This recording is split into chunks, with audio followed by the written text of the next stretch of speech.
Sapat na yun, ginawa niya. Bayad na ang lahat. Yun, reminder na Hindi tayo hindi siya magiging platform para sa sarili mong opportunity para Hallelujah! Praise the Lord! Praise the Lord! Amen! Hallelujah! Amen! Praise the Lord! Amen! Hallelujah! Hallelujah! Amen! Praise the Lord! Praise the Lord! Hallelujah! Amen!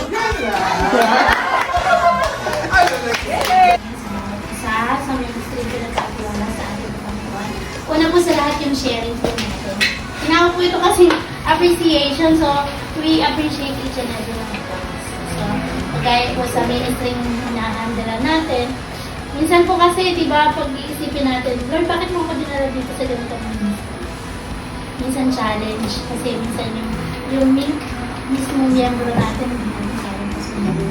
parang iiyak tayo sa Lord, Lord, bakit dito mo ako nilagay? Hindi naman sila sumusunod sa akin. I mean, parang hindi sila nakikinig, hindi sila nakikinig, kung ano yung pinagkatiwala mo, parang minsan nabiburden ka na, di ba po? Pero pagka looking unto Jesus tayo lagi, na kaya natin yung ginagawa sa kabutihan ng Lord, and also, yung response natin sa pagpupuri natin. So, hindi naman napipilitan ng lahat. Masayang nagpupuri. Di ba po? Masayang naglilingkod. At alam ko po, ang bawat isa, masayang naglilingkod din sa ministry natin. Ako, ng Diyos ay magbibigay ng lakas na sige, tuloy lang.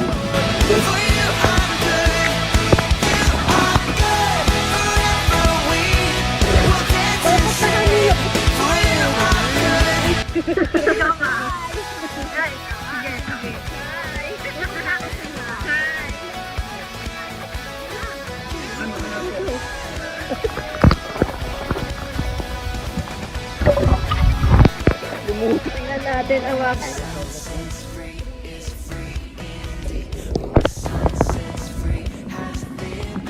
Pumikit ka. Nakapikit ka.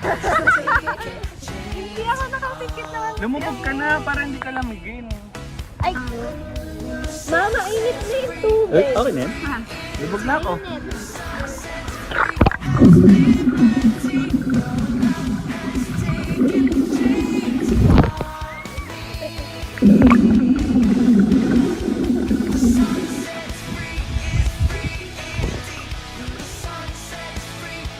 Kuya,